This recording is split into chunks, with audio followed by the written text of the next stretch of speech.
وداعيا إلى الله بإذنه وسراجا منيرا وبشر المؤمنين بأن لهم من الله فضلا كبيرا.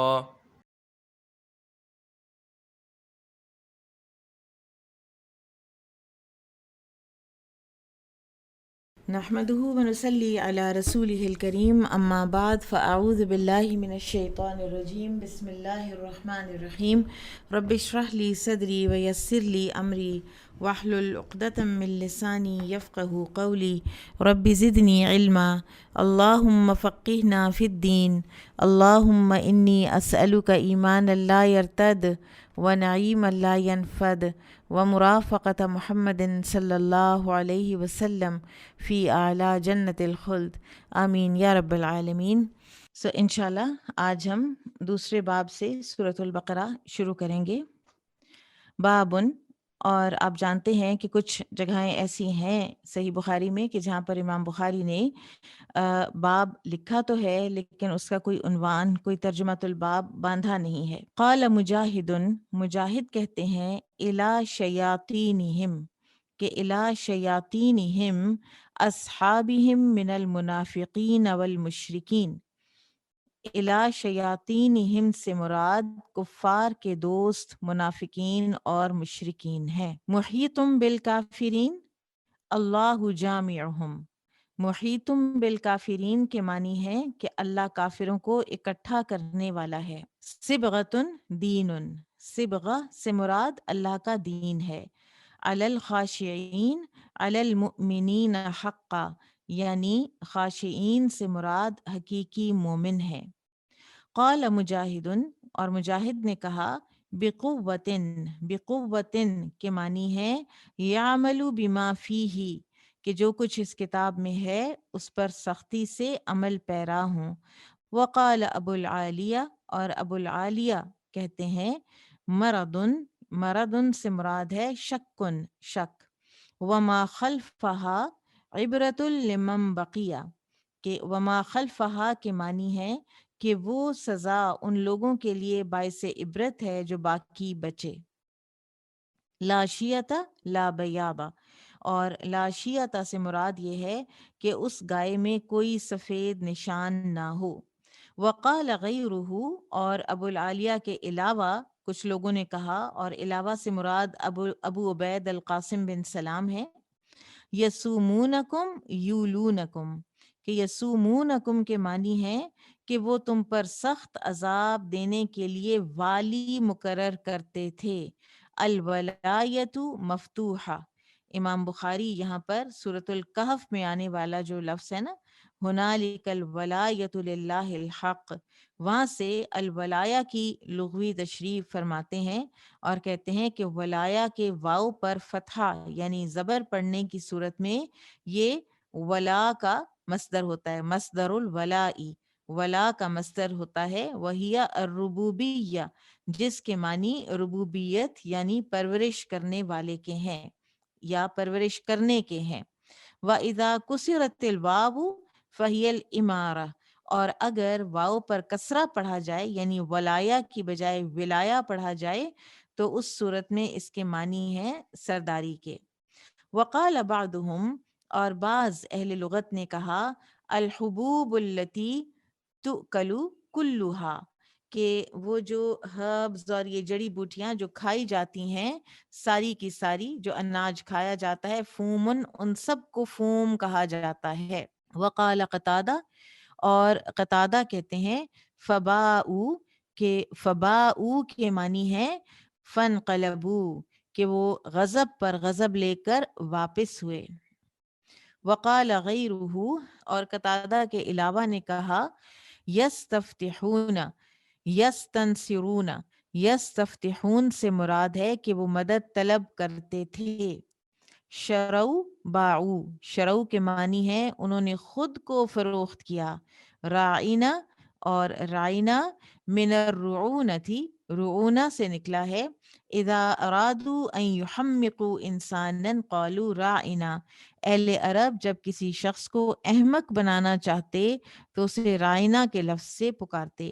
لا تجزی لا تغنی، لا تجزی کے معنی ہے کہ کوئی جان کسی جان کے کچھ کام نہ آئے گی.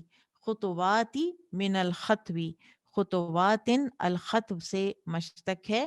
والمعنی آثارہ، اور اس کے معنی نقش قدم کے ہیں. ابتلا اختبرا، ابتلا کے معنی ہے اس نے آزمایا اور امتحان لیا. اب اس سارے جو لغوی جو ٹرانسلیشن ہے نا، اس کو ذرا ایک دفعہ دوبارہ دیکھتے ہیں. اب یہاں پر مجاہد نے کہا ہے الی شیاطینہم اصحابہم من المنافقین والمشرکین. تو یہ سورۃ البقرہ میں جہاں اللہ سبحانہ وتعالیٰ فرماتے ہیں وَإِذَا لَقُوا الَّذِينَ آمَنُوا قَالُوا آمَنَّا وَإِذَا خَلَوْا إِلَى شَيَاطِينِهِمْ قَالُوا إِنَّا مَعَكُمْ، کہ جب یہ اہل ایمان کو ملتے ہیں تو کہتے ہیں کہ ہم ایمان لائے، اور جب اپنے شیاطین کے پاس تنہائی میں ہوتے ہیں تو کہتے ہیں کہ ہم تو تمہارے ساتھ ہیں. تو یہاں پر ان کے شیاطین کون ہیں؟ ان کے منافق اور مشرک ساتھی. پھر محیطم بالکافرین اللہ جامعہم. اب یہ جو تفسیر ہے نا امام بخاری کی کہ محیطم بالکافرین کا مطلب ہے کہ اللہ ان سب کو جمع کرنے والا ہے، اس تفسیر پر تھوڑا سا کچھ لوگوں کو اشکال ہوا ہے کہ اللہ تعالیٰ ڈیفینیٹلی جمع کرنے والا ہے لوگوں کو، لیکن یہاں پر یہ مراد نہیں ہے، بلکہ یہاں پر یہ مراد ہے کہ اللہ تعالیٰ اپنے علم، اپنے قدرت اور اپنے غلبے کی وجہ سے ان سب پر حاوی ہے، ان پر محیط ہے، ان کا احاطہ کیے ہوئے ہے، ان کو گھیرے ہوئے ہے، اور وہ نہ تو اللہ کو ہرا سکتے ہیں اور نہ ہی اللہ تعالیٰ سے فرار حاصل کر سکتے ہیں. جیسا کہ سورۃ النساء میں بھی اللہ تعالیٰ نے فرمایا وَكَانَ اللَّهُ بِكُلِّ شَيْءٍ مُحِيطًا، اور اللہ تعالیٰ ہر چیز پر احاطہ کیے ہوئے ہے. پھر ہے صبغۃ دین، صبغہ دین، جیسے البقرہ میں 138 میں آتا ہے صبغۃ اللہ ومن احسن من اللہ صبغہ، اور صبغہ سے مراد دین اللہ، اللہ کا دین. اور اس لیے کہ انسان جس دین کو اور جس لائف سٹائل کو اختیار کرتا ہے اور جن نظریات کے مطابق زندگی گزارتا ہے، اس کا اثر اس کے اوپر نظر آتا ہے. بالکل اسی طرح جیسے آپ ایک آٹے کی روٹی بنائیں اور اس کو آپ توے پر ڈالتے ہیں، جب اس کو گرمائش پہنچتی ہے تو اس کا رنگ بدل جاتا ہے. ٹھیک ہے. پھر اسی طرح سے استباغ کہتے ہیں ایڈہیرنس کو، کسی چیز کے ساتھ بالکل جڑ جانا، اور اس سے کیا ہوتا ہے آپ کسی بھی چیز کے ساتھ چپک جائیں، ایڈہیر کر جائیں، تو پھر کیا ہوتا ہے کہ وہ چیز آپ کو آپ کے اوپر اپنا اثر دکھاتی ہے. تو لہٰذا اللہ تعالیٰ کا جو دین ہے یہ انسان کے اخلاق میں، اس کے اعمال میں، اس کی عبادات میں نظر آتا ہے. تو لہٰذا صبغہ دین. پھر آگے فرمایا علی الخاشعین، علی الخاشعین علی المؤمنین حقا. وہ کہتے ہیں کہ علی الخاشعین سے مراد ہے مومنین، اور یہ بات بالکل درست ہے، کیونکہ خشوع کا بھی جو اصل ہے نا وہ ہے سکون اور اطمینان قلب، دل کا قرار، دل کا ثبات، اور ایمان بھی یہی کرتا ہے. جو چیز خشوع کرتا ہے وہی ایمان بھی کرتا ہے، کہ انسان کا دل جو ہے وہ بالکل اپنے عقیدے کے اوپر اور اس بات کے اوپر جس پر وہ یقین رکھتا ہے مطمئن ہو جاتا ہے. بقوت یعمل بما فیہ. ٹھیک ہے. امام بخاری کہتے ہیں کہ بقوت کا مطلب ہے کہ اس کے اوپر عمل کیا جائے. اور یہ سورہ البقرہ آیا 63 میں جہاں اللہ تعالیٰ نے فرمایا خذوا ما آتیناکم بقوت واذکروا ما فیہ لعلکم تتقون. پکڑ لو جو ہم نے تم کو دیا اس کو قوت کے ساتھ، اور یاد کرو جو اس میں ہے تاکہ تم تقوی اختیار کرو. ٹھیک ہے. تو خذوا ما آتیناکم بقوہ، قوہ جو ہے اس کے مختلف معنی ہو سکتے ہیں. ایک تو یہ کہ اس کے اوپر کوئکلی، جلدی سے عمل کر لو. نمبر 2، اس جو احکامات اس کے اندر ہیں ان کو امپلیمنٹ بھی کرو قوت کے ساتھ، ان کو امپلیمنٹ بھی کرو قوت کے ساتھ. اور ان کو جب تم امپلیمنٹ کرو گے تو پوری زیسٹ کے ساتھ، نشاط کے ساتھ کرو. یعنی جیسے نماز پڑھنی ہے، تو سستی سے نماز پڑھنا آپ جانتے ہیں منافقت کی علامت ہے۔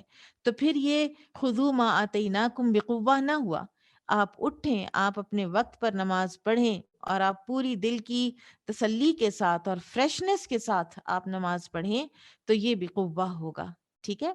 اور پھر یہ بھی اس کے اندر آتا ہے کہ اس کو کمپلیشن تک پہنچائیں اور اس کو درمیان میں نہ چھوڑیں، وہ پھسل نہ جائے، اس میں کوئی کوتاہی نہ ہو، ٹھیک ہے۔ تو یہ تمام معنی خذوا ما آتیناکم بقوہ میں آتے ہیں۔ پھر ہے مردن، مردن شکن، سورۃ البقرہ میں آتا ہے فی قلوبہم مردن، البقرہ 10۔ اب مرض جو ہے نا وہ کئی قسم کے ہو سکتے ہیں، یہاں پر امام بخاری رحمہ اللہ نے صرف شک کا ذکر کیا ہے، حالانکہ شک جو ہے وہ ایک بیماری ہے دل کی، وہ ایک مرض ہے دل کا، اور خاص طور پر یہ آتا ہے کہ جب انسان کا عقیدہ خراب ہوتا ہے، دل کے اعتقاد خراب ہوتے ہیں اور وہ یقین سے شک کی طرف چلے جاتے ہیں، ٹھیک ہے۔ مثال کے طور پر انسان غیب کے امور کے بارے میں شکوک میں پڑ جاتا ہے، اللہ تعالیٰ کے بارے میں شکوک میں پڑ جاتا ہے، ٹھیک ہے۔ لیکن اس کے علاوہ بھی اعمال القلب ہیں، فی قلوبہم مرض، ایسی اور بھی چیزیں ہیں کہ جو انسان کے دل کو بیمار کرتی ہیں۔ مثال کے طور پر انسان کو اللہ تعالیٰ سے جو امید ہے، انسان کو اللہ تعالیٰ کا جو خوف ہے، انسان کی اللہ تعالیٰ سے جو محبت ہے، اللہ تعالیٰ سے جو توکل ہے، اللہ تعالیٰ سے استعانت حاصل کرنا یعنی مدد حاصل کرنا، ان سب چیزوں میں جب کمی آتی ہے تو یہ بھی امراض قلب ہیں۔ تو اسی لیے قلب سلیم اس دل کو کہتے ہیں کہ جو پورے یقین کے ساتھ اللہ تعالیٰ پر ایمان رکھے اور اس کے اندر کوئی تردد نہ ہو، کوئی شک نہ ہو، اور وہ حق کے خلاف جا کر اپنی شہوات کے طرف مائل نہ ہوتا ہو، اور اس کے پاس سچا توکل ہو، اور وہ اللہ تعالیٰ سے امیدیں رکھتا ہو، وہ خوف رکھتا ہو، محبت اور تعظیم اور استعانت ہر جذبے میں وہ آگے بڑھا ہوا ہو، تو اس کو قلب سلیم کہتے ہیں۔ پھر اسی طرح سے وما خلفہا عبرۃ لمن بقیہ، یہ کلیئر ہے کہ بعد میں آنے والوں کے لیے عبرت۔ قولہ لا شیعہ لا بیادہ، شیعہ جو ہے یہ وشی سے ہے، واو شین یا، اور یہ ویسے رنگ کرنے کو کہتے ہیں، ٹھیک ہے۔ اور خاص طور پر ایسا رنگ کہ جو ایک کپڑے میں فار ایگزامپل جیسے کئی رنگ ہوں، ٹھیک ہے، جیسے ٹائی اینڈ ڈائی ہوتا ہے یا کوئی ایسا پرنٹ جس میں بہت سے رنگ ہوں، ٹھیک ہے۔ پھر ہے یسومونکم یولونکم، ٹھیک ہے، اور یہ کہاں پر آیا؟ البقرہ 49 میں، وَإِذْ نَجَّيْنَاكُمْ مِنْ آلِ فِرْعَوْنَ يَسُومُونَكُمْ سُوءَ الْعَذَابِ، کہ جب ہم نے نجات دی تم کو آل فرعون سے، وہ پہنچاتے تھے تمہیں سخت عذاب۔ تو یہ کہتے ہیں یسومونکم کا معنی ہے یولونکم، اور یہ ساری بات میں نے آپ کو پہلے بھی ایکسپلین کر دی کہ پھر امام بخاری ہنالک الولایۃ للہ الحق سے استدلال لائے ہیں کہ وہ تمہارے اوپر متعین کر دیتے تھے کچھ ایسے امیر، کچھ ایسی پولیس، کوئی ایسے لوگ کہ جو تمہارے بچوں کو آ کے قتل کر دیا کرتے تھے۔ اور حبوب، حبوب وہ ہر وہ چیز جو کھائی جائے جو اناج میں سے، تو وہ فوم، ہمارے ہاں عام طور پر فوم کا ترجمہ لہسن کیا جاتا ہے، لیکن بیسیکلی ہر اناج جو ہے اس کو فوم کہا جا سکتا ہے۔ پھر یستفتحون یستنصرون، یعنی جو البقرہ 89 میں وَكَانُوا مِن قَبْلُ يَسْتَفْتِحُونَ عَلَى الَّذِينَ كَفَرُوا، کہ یہ فتح طلب کرتے تھے کافروں پر، اور نبی صلی اللہ علیہ وسلم کی آمد کے یہ منتظر تھے یہود مدینہ کے، اور نبی صلی اللہ علیہ وسلم کے مدینہ تشریف لانے سے پہلے یہ کافروں کے مقابلے میں مدد طلب کرتے تھے، یستنصرون، مدد طلب کرتے تھے کہ نبی صلی اللہ علیہ وسلم مبعوث ہوں گے، ہم ان کی پیروی کریں گے اور وہ ہماری تمہارے خلاف مدد کریں گے۔ اور جب نبی صلی اللہ علیہ وسلم تشریف لے آئے اور آئے بنو اسماعیل میں سے، فلما جاءہم ما عرفوا کفروا بہ، قرآن میں آتا ہے اسی البقرہ کی اسی آیت کے آگے کہ جب وہ آ گئے نبی صلی اللہ علیہ وسلم اور انہوں نے پہچان لیا ان کو، وہ چیز آ گئی ان کے پاس جس کو انہوں نے پہچان لیا، تو انہوں نے اس کا انکار کر دیا۔ پھر شرو باعو، کہ اپنے آپ کو انہوں نے بیچا، اپنا ہی انہوں نے سودا کر لیا، خود کو فروخت کر دیا۔ جیسے کہ ایک اور جگہ پر البقرہ 207 میں آتا ہے وَمِنَ النَّاسِ مَن يَشْرِي نَفْسَهُ ابْتِغَاءَ مَرْضَاتِ اللَّهِ، کہ لوگوں میں سے کوئی ایسا بھی ہے کہ جو اپنے آپ کو بیچ دیتا ہے اللہ تعالیٰ کی رضا تلاش کرنے کے لیے۔ اور یہاں پر جو امام بخاری لائے ہیں نا یہ ورڈ شرو، تو یہ ہے البقرہ 102 سے، وَلَبِئْسَ مَا شَرَوْا بِهِ أَنفُسَهُمْ لو کانو یعلمون، یہ جادو کے حوالے سے ہے کہ جو ہاروت اور ماروت سے جادو سیکھا کرتے تھے ان کو پتا تھا کہ یہ نہ تو ان کو نفع دے سکتا ہے اور نہ ہی ان کو نقصان پہنچا سکتا ہے، تو اس کے باوجود وہ اپنے آپ کو بیچ رہے تھے کسی بہت ہی بری چیز کے بدلے میں۔ پھر ہے رائنا، یہ رعونا سے، یا ایہا الذین آمنوا لا تقولوا رائنا وقولوا انظرنا البقرہ 104، کہ جب یہ لوگ نبی صلی اللہ علیہ وسلم کی نعوذ باللہ تکیر کرنے کی کوشش کرتے اور آ کے آپ کی مجالس میں یہ بات کہتے اور یہ رائینا تھوڑا سا کھینچ کے کہتے تھے، جس کا مطلب یہ بنتا تھا کہ ہمارے گڈریے، ہمارے چرواہے، تو اللہ سبحانہ و تعالیٰ نے مسلمانوں کو یہ حکم دیا، اہل ایمان کو، کہ تم وہ لفظ ہی چھوڑ دو جو وہ لفظ استعمال کرتے ہیں، تم وہ لفظ ہی چھوڑ دو اور وقول انظرنا، ایسا لفظ کہو کہ جس کو وہ بگاڑ ہی نہ سکیں۔ وقوله خطوات من الخطوی والمعنی آثارہ، اور یہ اللہ تعالیٰ کے قول میں کہاں پر آیا ہے؟ البقرہ 168 میں، یا ایہا الناس کلوا مما فی الارض حلالا طیبا ولا تتبعوا خطوات الشیطان، یعنی اگر انسان حلال اور طیب پہ نہیں رہتا تو یہ دراصل شیطان کی پیروی ہے۔ حلال اور طیب رزق کھانا ایک بہت ہی پسندیدہ چیز ہے اور اللہ تعالیٰ کا حکم ماننا ہے، اور اس کے پیچھے نہ جانا اور حرام کے پیچھے جانا اور طیب کی بجائے ان ہائیجینک فوڈ کی طرف جانا، یہ دونوں چیزیں خطوات شیطان ہیں، کیونکہ یہ ایک چیز انسان کی روح کو بیمار کرتی ہے اور دوسری چیز انسان کے جسم کو بیمار کرتی ہے۔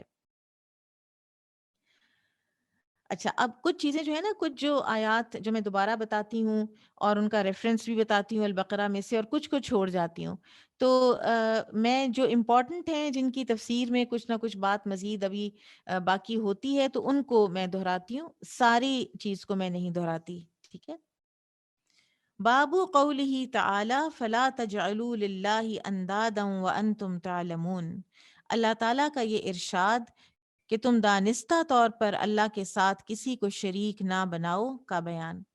قال حدثنا عثمان بن ابی شیبۃ قال حدثنا جریر عن منصور عن ابی وائل عن عمرو بن شرحبیل عن عبد اللہ قال سألت النبی صلی اللہ علیہ وسلم، عبداللہ کہتے ہیں اور یہ عبداللہ بن مسعود ہیں، کہ میں نے نبی صلی اللہ علیہ وسلم سے پوچھا ای الذنب اعظم عند اللہ، کہ اللہ کے ہاں سب سے بڑا گناہ کون سا ہے؟ ای الذنب اعظم عند اللہ، اللہ کے ہاں سب سے بڑا گناہ کون سا ہے؟ قال، فرمایا، ان تجعل للہ ندا وهو خلقک، وہ یہ کہ تم اللہ کے ساتھ کسی کو شریک ٹھہراؤ حالانکہ اس نے تمہیں پیدا کیا ہے۔ قلتو، میں نے کہا، ان ذالک العظیم، یہ تو واقعی بہت ہی بڑی بات ہے، بہت بڑا گناہ ہے۔ قلتو، میں نے پوچھا، ثم ایو، پھر کون سا؟ قالا، فرمایا، وَأَن تَقْتُلَ وَلَدَكَ تَخَافُ أَن يَطْعَمَ مَعَكَ، یہ کہ تو اپنی اولاد کو قتل کر دے اس ڈر سے کہ وہ تیرے ساتھ کھانے میں شریک ہو جائے گی۔ قلتو، میں نے پوچھا، ثم ایو، پھر کون سا؟ قالا، ان تزانی خلیلۃ جارک، کہ تو اپنے پڑوسی کی بیوی کے ساتھ زنا کرے، بدکاری کرے۔ اب ندن، ندن کہتے ہیں ہمسر اور برابر والے کو، اور انداد اس کی جمع ہے۔ اور مشرکین مکہ اللہ تعالیٰ ہی کو زمین و آسمان کا خالق مانتے تھے، لیکن اس کے باوجود اللہ تعالیٰ نے ان کو مشرک کیوں قرار دیا؟ کیونکہ وہ اللہ تعالیٰ کی خاص صفات، اللہ تعالیٰ کا سمیع ہونا، اللہ تعالیٰ کا علیم ہونا، اللہ تعالیٰ کا رازق ہونا، اللہ تعالیٰ کا ہر چیز پر قادر ہونا، یہ ساری صفات وہ اللہ تعالیٰ کے علاوہ غیروں میں یعنی بتوں میں منسوب کر دیتے تھے۔ لہٰذا کوئی اللہ کے سوا کسی دوسرے کی عبادت کرتا، کوئی اس کے نام پر ذبح کرتا، کوئی نظر مانتا، تو یہ سب چیزیں جو ہے نا، یہ ند ہیں، ایون اگر آپ کسی قبر پر نظر و نیاز چڑھاتے ہیں، آپ کسی غیر اللہ کے نام کا وظیفہ پڑھتے ہیں کہ وہ آپ کی مدد کرے گا، تو یہ اللہ کا ہمسر ماننا ہی ہے، یہ ند ہے، اور یہ توحید کے منافی ہے، اور یہ اصل توحید کے منافی ہے، یعنی توحید کی جو بیسک ہے، جس کے بعد توحید رہتی ہی نہیں ہے۔ تو توحید کیا ہے؟ توحید یہ ہے کہ اللہ تعالیٰ کے سوا کسی دوسرے کی عبادت نہ کی جائے، اور یہ بھی عقیدہ ہو کہ نفع و نقصان کا مالک صرف اللہ تعالیٰ ہے، اولاد وہی دیتا ہے، بارش وہی برساتا ہے، رزق میں تنگی و فراخی وہی کرتا ہے، زندگی موت وہی دیتا ہے۔ تو یہ بھی سب توحید ہے۔ لہٰذا توحید کی ایک قسم تو اللہ تعالیٰ کو خالق و مالک تسلیم کرنا ہے نا، اسے توحید ربوبیت کہتے ہیں، اور اس توحید کے مشرکین بھی قائل تھے۔ لیکن یہ توحید اکیلی نجات کے لیے کافی نہیں ہے۔ دوسری جو قسم ہے توحید کی، وہ یہ ہے کہ اللہ تعالیٰ کو حقیقی معبود بھی مانا جائے، اور عبادت کی ہر قسم صرف اور صرف اللہ کے لیے ڈیڈیکیٹڈ ہو۔ اس کو توحید الوہیت کہتے ہیں، اور تمام انبیاء کرام کا بیسک میسج جو ہے وہ توحید الوہیت ہی تھا۔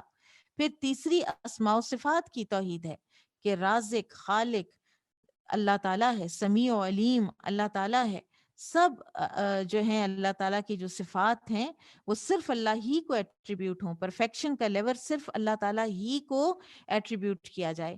تو جہاں کہیں بھی گڑبڑ آتی ہے، اور یہ توحید کی تینوں جو اقسام ہیں یہ آپس میں لازم و ملزوم ہے، تو یہ ایک دوسرے کے اوپر اثر انداز ہوتی ہیں۔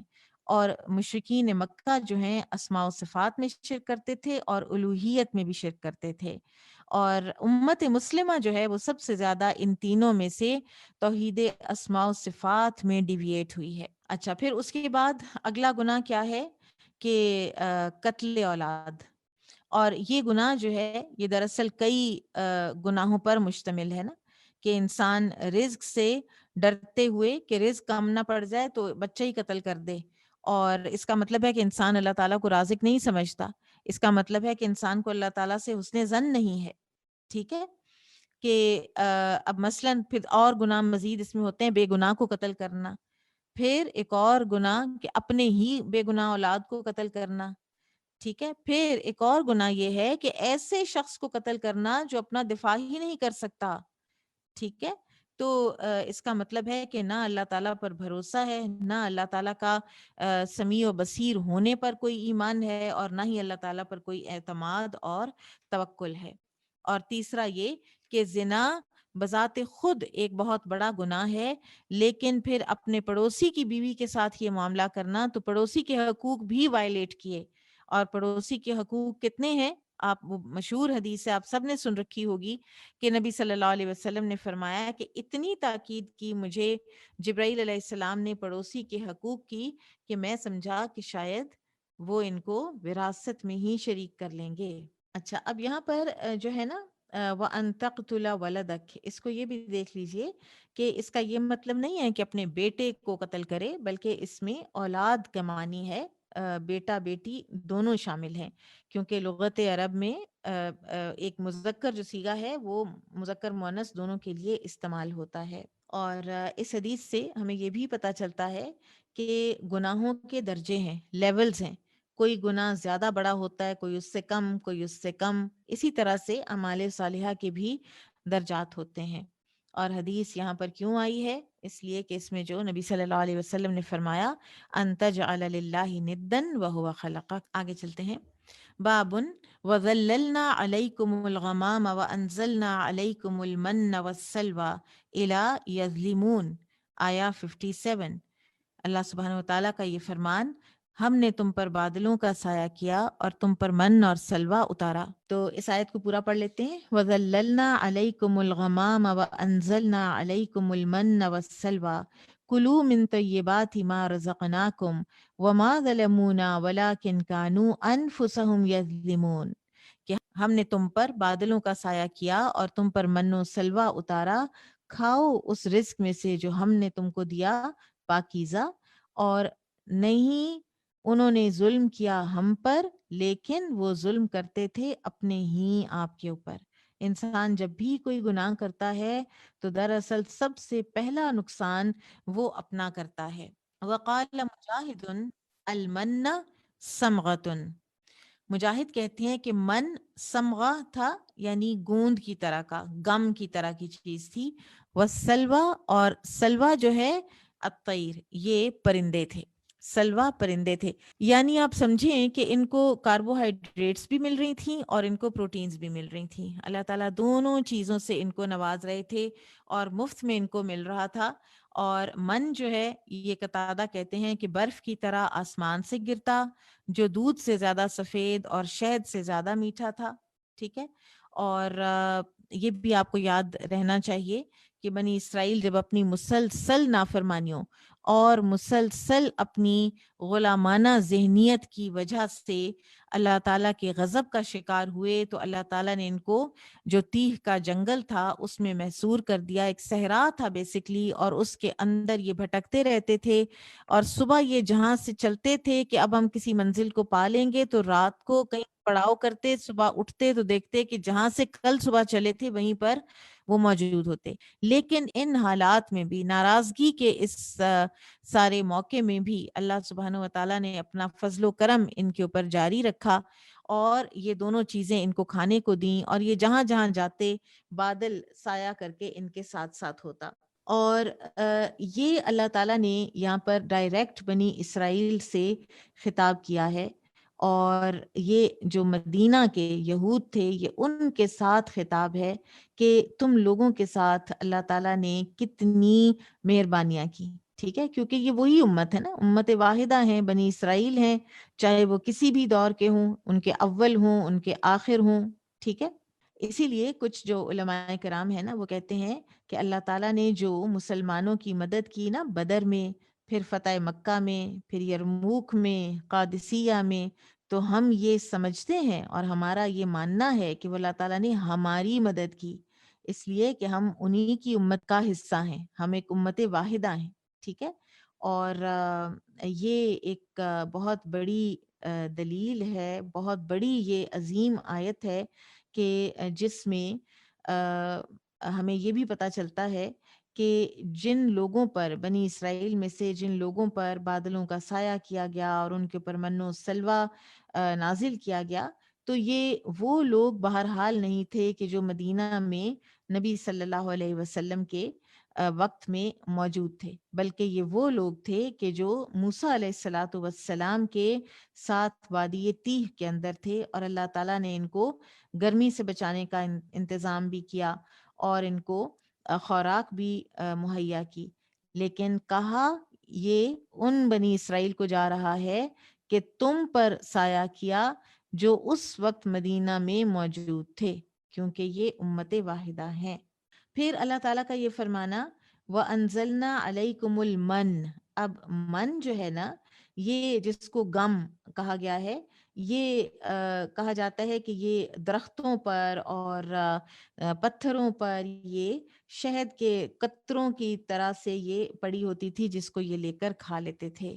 اور سلوہ جو ہے پرندہ، اور یہ پرندوں کی کوئی بہترین قسم تھی، اور اس کو سمانہ بھی کہا جاتا ہے اور الصفارہ بھی کہا گیا ہے، اور یہ پرندہ ہوتا ہے جو کہ بہت بڑا نہیں، لیکن اس کا گوشت بہت زیادہ مزیدار ہوتا ہے، اور اس کے اندر طاقت بھی بہت ہوتی ہے، طاقت بھی بہت ہوتی ہے، اور یہ کئی بڑے بڑے پرندوں سے بھی زیادہ طاقتور ہوتا ہے، اور بڑی سہولت کے ساتھ یہ ان کے پاس آ جاتا تھا، اور کوئی ان کو تھکاوٹ نہیں ہوتی تھی اس کو پکڑنے میں، اس کو حاصل کرنے میں، نہ ان کو دور جا جا کر اس کا کوئی شکار کرنا پڑتا تھا۔ تو یہ اللہ تعالیٰ کے احسانات تھے جو اللہ تعالیٰ نے ان پر کیے لگاتار ایک لمبا عرصہ۔ پھر جو اللہ تعالیٰ فرماتے ہیں وَمَا ظَلَمُونَا وَلَٰكِنْ كَانُوا أَنفُسَهُمْ يَظْلِمُونَ، کہ انہوں نے ہم پر ظلم نہیں کیا بلکہ وہ خود اپنے آپ پر ہی ظلم کر رہے تھے، کہ اللہ تعالیٰ پر تو کوئی ظلم کر ہی نہیں سکتا، چاہے کتنا کفر کر لے، چاہے کتنا شرک کر لے، تو اللہ تعالیٰ تو اپنی مخلوق سے غنی ہے۔ ایک حدیث قدسی میں اللہ تعالیٰ فرماتے ہیں کہ اے میرے بندو، بے شک تم ہرگز نہیں پہنچ سکتے اس بات تک کہ تم میرا نقصان کر سکو، تم مجھے کوئی نقصان نہیں پہنچا سکتے، اور نہ ہی تم مجھے کوئی نفع پہنچا سکتے ہو۔ اور اے میرے بندو، اگر تمہارے اولین اور آخرین اور تمہارے انسان اور تمہارے جن اور تمہارے سب سے متقی انسان کے دل کی طرح ایک دل بن جائیں تو میری بادشاہت میں کچھ بھی زیادتی نہیں ہوگی۔ اور اے میرے بندو، اگر تمہارے اولین اور آخرین اور انسان اور جنات تم میں سے سب سے فاجر انسان کے دل کی طرح ایک انسان بن جائیں سب کے سب، تو بھی میری بادشاہت میں کوئی کمی نہیں ہوگی۔ تم اچھے ہو جاؤ تو میری بادشاہت میں کوئی زیادتی نہیں ہوگی، تم برے ہو جاؤ تو میری بادشاہت میں کوئی کمی نہیں تم کر سکتے۔ اللہ تعالیٰ اس طرح سے بے نیاز ہے، جس طرح سے کہ سورہ آل عمران میں بھی آتا ہے وَمَن كَفَرَ فَإِنَّ اللَّهَ غَنِيٌّ عَنِ الْعَالَمِينَ، جس نے کفر کیا تو اللہ تعالیٰ بے نیاز ہے جہان والوں سے۔ تو اللہ تعالیٰ کا بہرحال ہم کوئی بھی نقصان نہیں کر سکتے۔ اور یہ جو من ہے نا، اس کے بارے میں یہ بھی کہا جاتا ہے کہ یہ مشروم کی ایک قسم ہے، جیسا کہ ابھی ہم حدیث میں پڑھیں گے۔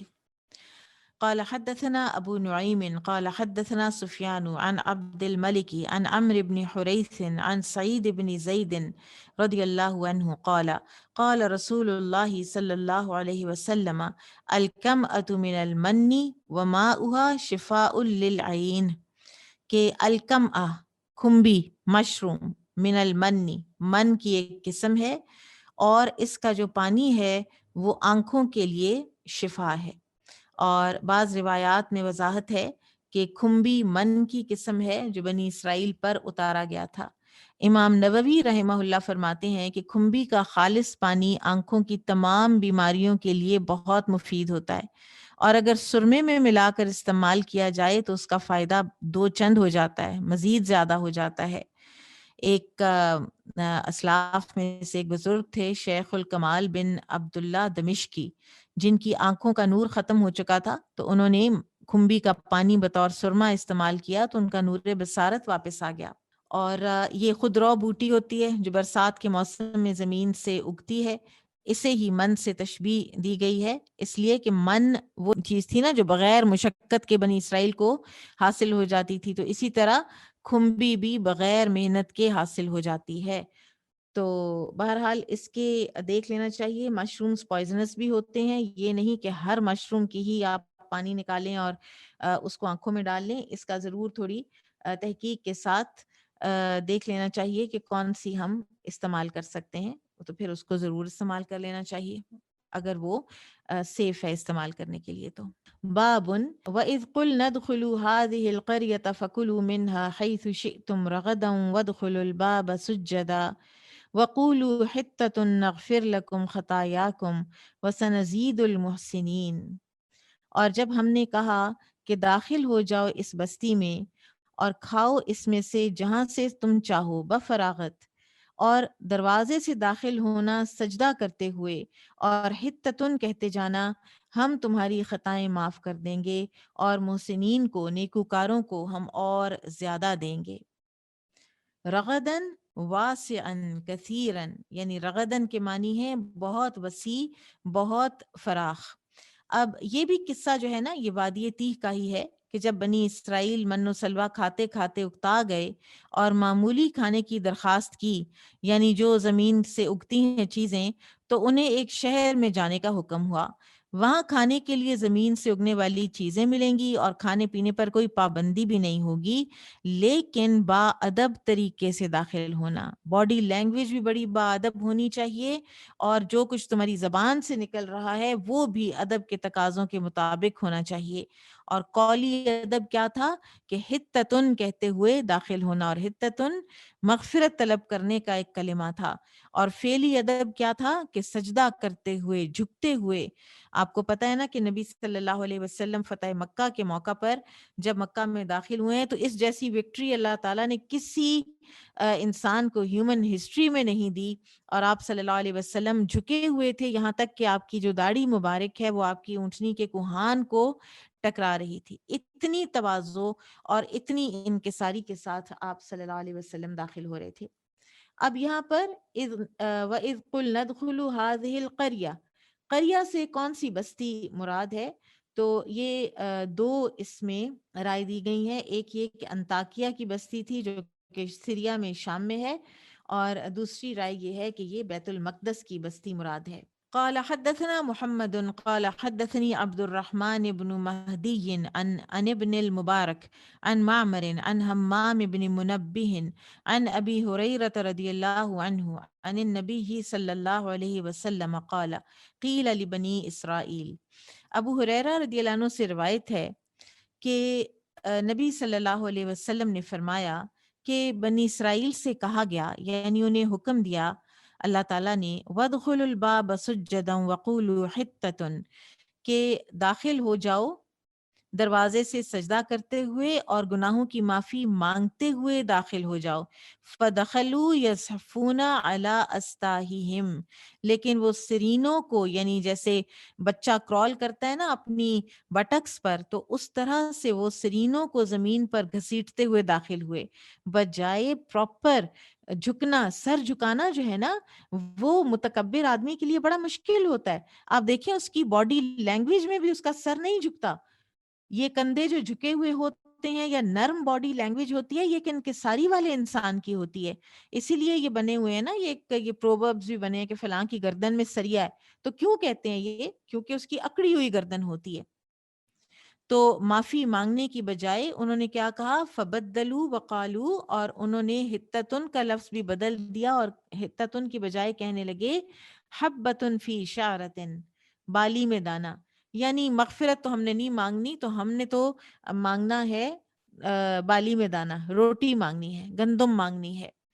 اور غلامانہ ذہنیت میں نا یہی ہوتا ہے کہ انسان صرف اور صرف یہ دیکھتا ہے کہ اس کو کھانے کو مل رہا ہے یا نہیں مل رہا. اس کی کوئی بڑی سوچ ہوتی ہی نہیں ہے.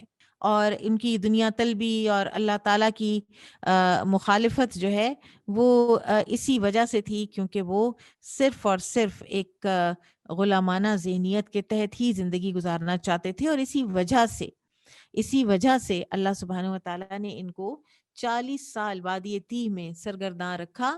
اور اس 40 سال کے عرصے میں ہی موسیٰ علیہ السلام اور ہارون علیہ السلام کا بھی انتقال ہوا. اور وہ جنریشن جنہوں نے موسیٰ علیہ السلام کے ساتھ اس بستی میں جانے کو انکار کیا اور ہر وقت آپ کو ایذائیں پہنچائیں اور ایسے ایسے سوال کیے اور ایسی ایسی حرکتیں کی، تو سب کے سب وہیں پر مرمرا گئے. اور پھر اس کے بعد وہ نسل جو پروان چڑھی تھی ان صحراؤں میں، آپ دیکھیں پچھلی نسل وہ تھی جو فرعونیوں سے نجات حاصل کر کے آئی تھی. تو ان کی وہ چینز جو ہے نا، جو مینٹل چینز ہیں، وہ کھلی ہی نہیں ان کی. اور آپ دیکھیں کہ فزیکلی غلام ہونا اور بات ہوتی ہے اور مینٹلی چینڈ ہونا بالکل اور بات ہوتی ہے. بلال رضی اللہ عنہ فزیکل غلام تھے، لیکن جب آزاد ہوئے ہیں اور اسلام ان کے اندر سرایت کیا ہے تو غلامانہ ذہنیت تو ان کے اندر نام کو بھی نہ رہی. اور اسی طرح سے علامہ اقبال کا ایک شعر ہے، فطرت کے مقاصد کی کرتا ہے نگہبانی، یا بندہ صحرائی یا مرد کوہستانی. یہ جو بند جو ماحول میں اور چینڈ ماحول میں اور پابندیوں والی جگہوں پر رہنے والے لوگ ہوتے ہیں، وہ کوئی بہت بڑے بڑے کام نہیں کر سکتے. اگلا دیکھتے ہیں، بابو من کان عدوا لجبریل فإنہ نزلہ علی قلبک بإذن اللہ. جو کوئی دشمنی کرتا ہے جبریل سے، ٹھیک ہے. اب ان کی مجال اتنی بڑھ گئی تھی کہ یہ اللہ تعالیٰ کے اس برگزیدہ فرشتے اتنی بڑی ہستی سے بھی دشمنی کرتے تھے اور کہتے تھے کہ یہ وہ فرشتہ ہے کہ جو ہم پر ہمیشہ عذاب لاتا رہا ہے.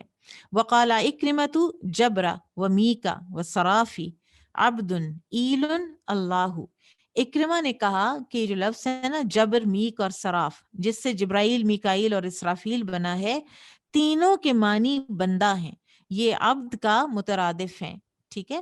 اور ایل جو ہے اس کا معنی ہے اللہ. تو یہ تینوں جو نام ہے یہ دراصل عبداللہ کے مترادف ہیں. ایک اور روایت میں آتا ہے کہ جبرائیل علیہ السلام کا نام عبداللہ، میکائیل علیہ السلام کا نام عبید اللہ، اور اسرافیل علیہ السلام کا نام عبد الرحمن ہے. یہ مسند احمد کی ایک حدیث ہے، لیکن اس حدیث میں اسرافیل علیہ السلام کے نام کی وضاحت نہیں۔ قال حدثنا عبد الله بن منير سمع عبد الله بن بكر قال حدثنا حميد عن انس قال سمع عبد الله بن سلام بقدوم رسول اللہ صلی اللہ علیہ وسلم۔ عبداللہ بن سلام رضی اللہ عنہ نے رسول اللہ صلی اللہ علیہ وسلم کے مدینہ تشریف لانے کی خبر سنی۔ وَهُوَ فِي أَرْضٍ يَخْتَرِفُ، تو اس وقت وہ اپنے باغ میں پھل توڑ رہے تھے۔ فَأَتَى النَّبِيَّ صلی اللہ علیہ وسلم، تو وہ نبی صلی اللہ علیہ وسلم کے پاس حاضر ہوئے۔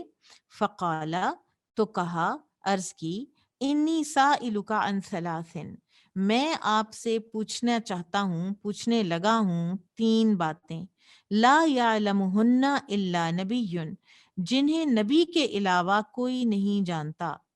فما اول اشراط الساعہ، قیامت کی پہلی نشانی کیا ہے؟ وما اول طعام اہل الجنہ، اور اہل جنت کی سب سے پہلی دعوت کس چیز سے کی جائے گی، کیا کھانا پیش کیا جائے گا؟ وما ينزع الولد الى ابیہ او الى امہ، اور بچہ اپنی ماں یا اپنے باپ کے ہم شکل کب ہوتا ہے؟ قال، آپ صلی اللہ علیہ وسلم نے فرمایا، اخبرنی بہن جبریل آنفا، مجھے ابھی جبرائیل نے ان باتوں کی خبر دی ہے۔ قال، عبداللہ بن سلام نے کہا، جبریل؟ قال نعم، آپ نے فرمایا ہاں۔ قال، عبداللہ بن سلام نے کہا، ذاک عدو الیہود من الملائکہ، وہ تو فرشتوں میں سے یہود کے دشمن ہیں۔ فقرأ هذه الآیہ، تو آپ صلی اللہ علیہ وسلم نے یہ آیت تلاوت فرمائی، من کان عدوا لجبریل فإنہ نزلہ علی قلبک۔ پھر اما اول اشراط الساعہ، تو آپ صلی اللہ علیہ وسلم نے فرمایا سوالوں کا جواب دیتے ہوئے کہ جو پہلی نشانی ہے قیامت کی، فنارن، تو وہ آگ ہوگی، تحشر الناس من المشرق الى المغرب، جو انسانوں کو مشرق سے مغرب کی طرف جمع کر لائے گی۔ وَأَمَّا أَوَّلُ طَعَامِ أَهْلِ الْجَنَّةِ، اور اہل جنت کی مہمانی کے لیے جو کھانا سب سے پہلے پیش کیا جائے گا، فَزِيَادَةُ كَبِدِ الْحُوتِ، تو وہ مچھلی کے کلیجے کا ایک اضافی حصہ ہوگا۔ وَإِذَا سَبَقَ مَاءُ الرَّجُلِ مَاءَ الْمَرْأَةِ نَزَعَ الْوَلَدَ، اور جب مرد کا پانی رحم مادر میں پہلے پہنچے تو بچہ باپ کی شکل پر ہوتا ہے۔ وَإِذَا سَبَقَ مَاءُ الْمَرْأَةِ نَزَعَتْ، اور جب ماں کا پانی رحم میں پہلے پہنچے تو بچہ ماں کی صورت پر ہوتا ہے۔ آپ دیکھیں یہ جو ڈومیننٹ جینز کا ایک تصور ہے، تو آج تو ہم بالکل اس چیز کو ریلیٹ کر سکتے ہیں۔ قال اشہد ان لا الہ الا اللہ واشہد انک رسول اللہ، تو یہ سنتے ہی عبداللہ بن سلام کہنے لگے، میں گواہی دیتا ہوں کہ اللہ کے سوا کوئی معبود برحق نہیں، اور میں گواہی دیتا ہوں کہ آپ اللہ کے رسول ہیں صلی اللہ علیہ وسلم۔ پھر کہنے لگے، یا رسول اللہ، اے اللہ کے رسول، ان الیہود قوم بہت، کہ یا رسول اللہ یہود بہت بہتان تراش قوم ہے۔ وَإِنَّهُمْ إِن يَعْلَمُوا بِإِسْلَامِي، اور اگر انہوں نے جان لیا میرے اسلام کے بارے میں، قبل ان تسألہم، اس سے پہلے کہ آپ ان سے پوچھیں میرے بارے میں، یبہتونی، تو وہ مجھ پر بہتان ترازی سے باز نہیں آئیں گے۔ فجاءت الیہود، تو یہود آئے۔ فقال النبی صلی اللہ علیہ وسلم، تو نبی صلی اللہ علیہ وسلم نے فرمایا، ایو رجل عبداللہ فیکم، تم لوگوں میں سے عبداللہ بن سلام کون سے ہیں اور کیسے ہیں، کیسے آدمی ہیں؟ قالو، تو وہ کہنے لگے، خیرنا وابن خیرنا، وہ تو ہم سب سے بہتر اور سب سے بہتر باپ کے بیٹے ہیں۔ وسیدنا وابن سیدنا، اور ہمارے سردار اور ہمارے سردار کے بیٹے ہیں۔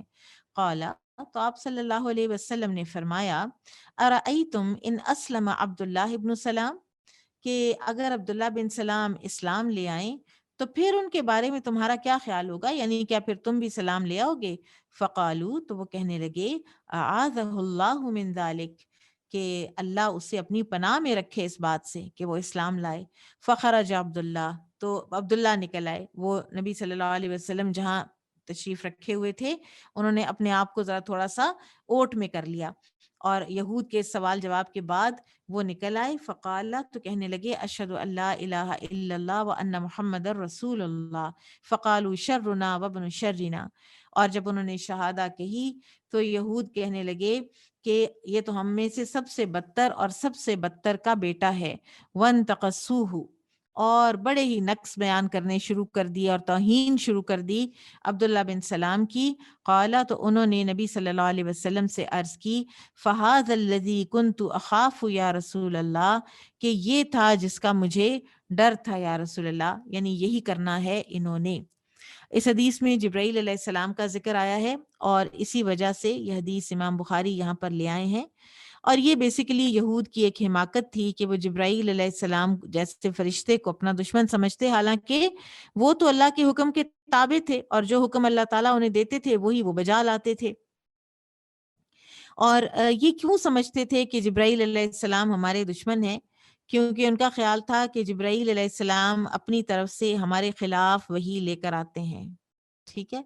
ان کا یہ بھی خیال تھا کہ جبرائیل علیہ السلام ہمارے رازدان ہیں، اور ہمارے راز رسول اللہ صلی اللہ علیہ وسلم کو جا کر بتا دیتے ہیں، اور ان کے خیال میں اللہ تعالیٰ نے تو حکم دیا تھا کہ نبوت بنی اسرائیل ہی میں لے جانا، لیکن جبرائیل علیہ السلام نے نبوت بنی اسماعیل کو جا کر دے دی ہے، تو اس لیے یہ ہمارے دشمن ہیں۔ پھر ان کے ایک نبی نے انہیں کہا تھا کہ بخت نصر بیت المقدس کو ویران کر دے گا، اور پیش بندی کے طور پر یہود نے ایک آدمی کو بھیجا کہ وہ بخت نصر کو قتل کر دے، تو ان کے خیال کے مطابق جبرائیل علیہ السلام نے اس آدمی کو بھی روک کر قتل کر دیا تھا، یعنی اس آدمی کو بخت نصر کو قتل کرنے سے روک دیا تھا، تو لہٰذا اس لیے وہ سمجھتے تھے کہ جبرائیل علیہ السلام ہمارے دشمن ہیں۔ اور یہ کتنی بڑی ویسے نا ہے انسان کی بدقسمتی کہ انسان اللہ تعالیٰ کی ان مخلوقات میں سے، یعنی اللہ تعالیٰ کی یہ مخلوقات جو کہ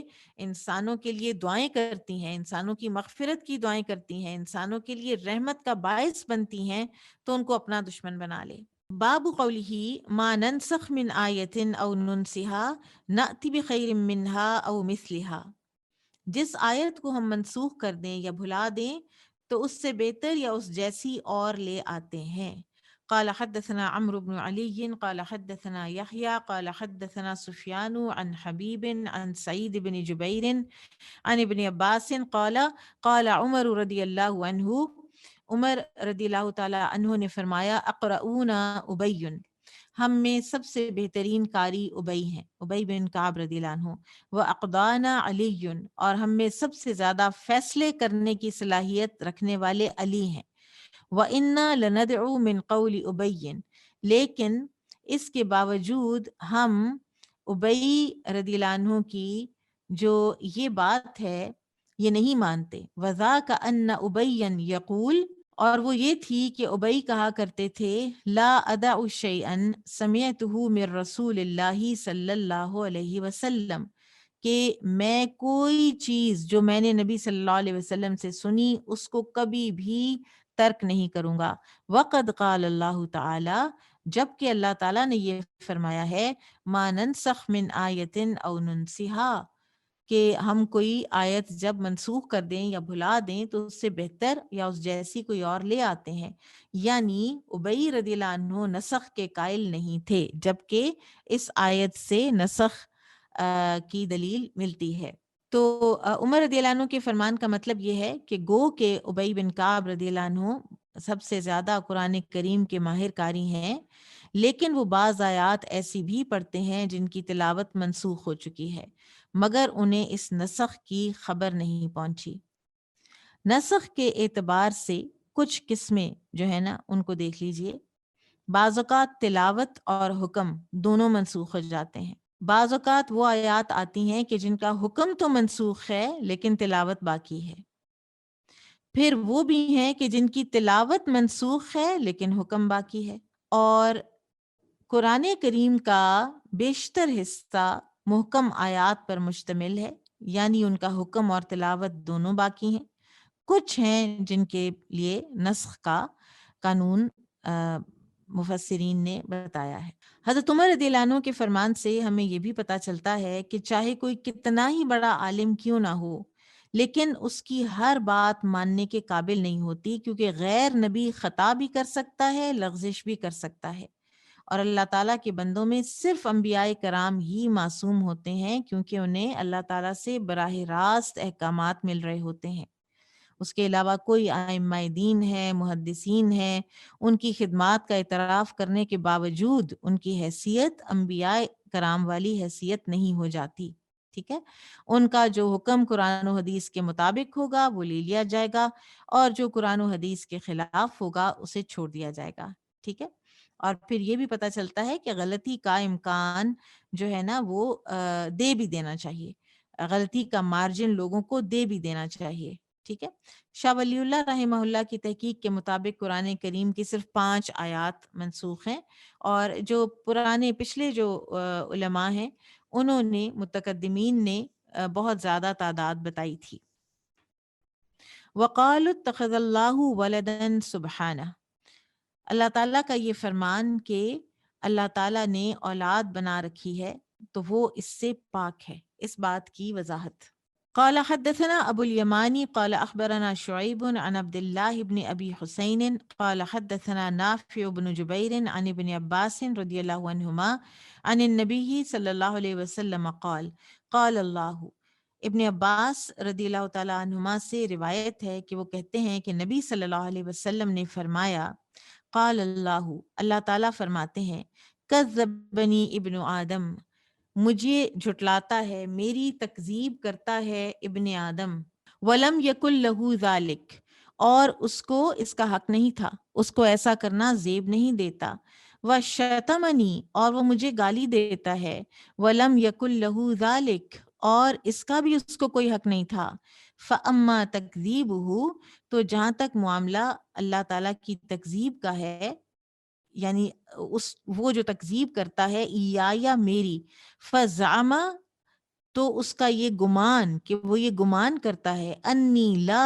اقدر، کہ میں قادر نہیں ہوں، ان اعیدہ، کہ اس کو دوبارہ اسی حالت میں اٹھا لوں، کما کانا، جس پر وہ اس دنیا میں تھا، وَأَمَّا شَتْمُهُ، اور جہاں تک معاملہ اس کا مجھے گالی دینا ہے، یا مجھ کو، فَقَوْلُهُ، تو اس کا یہ کہنا، لی ولدن، کہ میری اولاد ہے، فَسُبْحَانِي، تو پاک ہوں میں، ان اتخذ صاحبتن او ولدن، کہ میں اپنے لیے بناؤں کوئی بیوی یا کوئی اولاد۔ اب خیبر کے یہودی عزیر علیہ السلام کو اللہ کا بیٹا مانتے تھے، نجران کے عیسائی عیسیٰ علیہ السلام کو اللہ کا بیٹا مانتے تھے، اور مکہ کے مشرک اور کافر فرشتوں کو اللہ کی بیٹیاں کہتے تھے۔ اللہ تعالیٰ نے ان آیات میں ان سب کی تردید فرمائی ہے، اور آج بھی بہت سی اقوام میں اللہ تعالیٰ کے متعلق کئی غلط تصورات موجود ہیں، لیکن صحیح ترین اور درست ترین عقیدہ وہی ہے جو قرآن کریم میں سورہ اخلاص میں بیان کیا گیا ہے، اور اس حدیث میں اللہ تعالیٰ کے لیے اولاد تجویز کرنے کو گالی سے تعبیر کیا گیا ہے، کیونکہ اس عقیدے سے اللہ تعالیٰ کی توہین اور امپرفیکشن نعوذ باللہ ظاہر ہوتی ہے، اور اللہ تعالیٰ کی نہ بیوی ہے نہ کوئی اولاد ہے، وہ اکیلا ہے، اور بیوی بچوں سے وہ بے نیاز ہے۔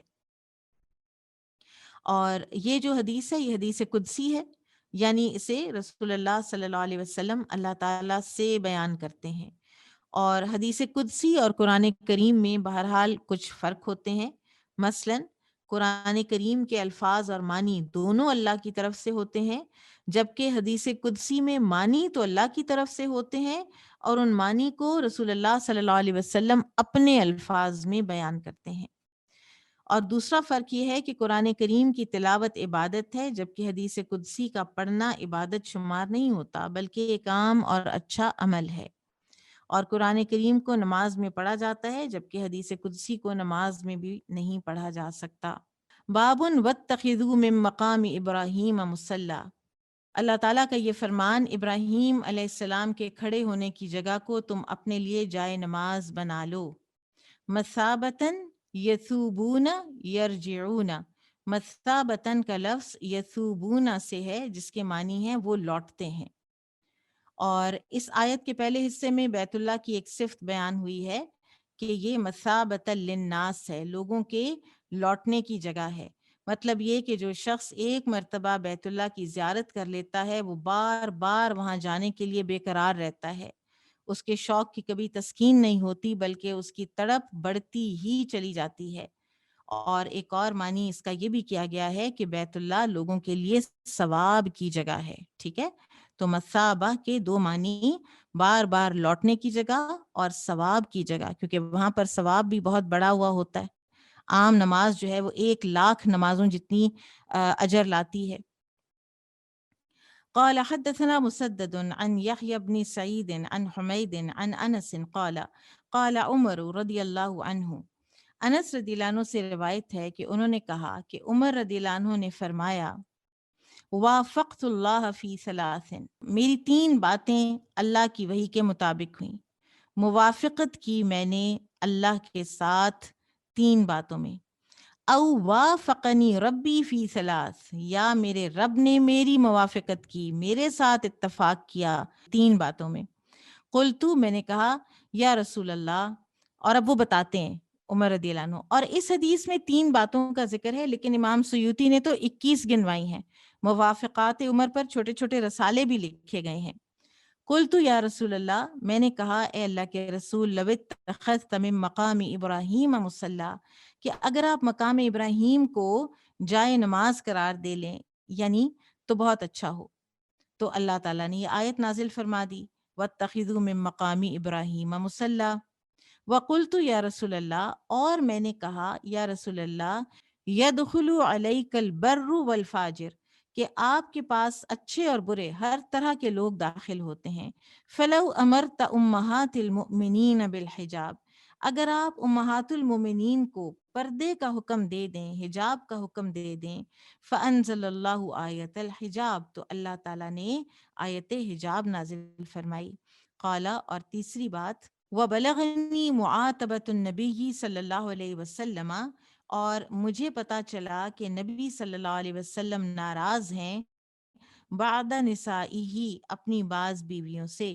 فدخلت علیہن قلت، تو میں ان کے پاس گیا اور میں نے کہا، ان انتہیتن او لیبدلن اللہ رسولہ خیرا منکن، کہ اگر تم اس بات سے باز نہیں آتی، یعنی تم لوگ باز آ جاؤ، ورنہ اللہ تعالیٰ اپنے رسول کو تم سے بہتر بیویاں بدلے میں دے دے گا، خیرم من کنہ، جو تم سے بہتر ہوں گی۔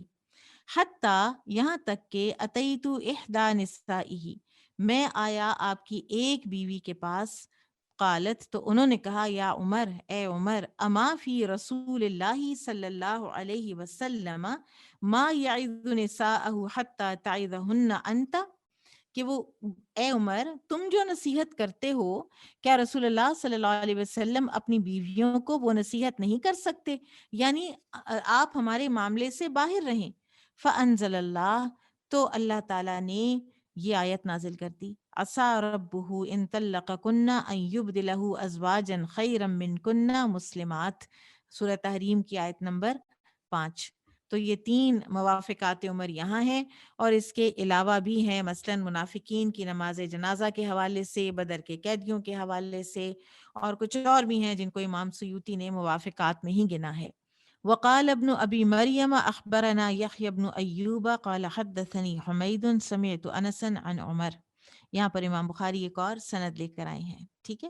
اب مقام ابراہیم کون سا ہے، اس کی تفسیر میں مختلف اقوال ہیں۔ سب سے راجح رائے یہ ہے کہ یہ وہ پتھر ہے جس پر کھڑے ہو کر ابراہیم علیہ السلام نے بیت اللہ کی تعمیر کی تھی، اور جو کہ اب تک موجود ہے، اور اس کے اوپر ابراہیم علیہ السلام کے قدم مبارک کے نشان بھی ہیں، اور اب اس پتھر کو ایک شیشے کے گلوب میں محفوظ بھی کر دیا گیا ہے، اور ہر حاجی اور عمرہ کرنے والا اس کو بآسانی دیکھ بھی سکتا ہے۔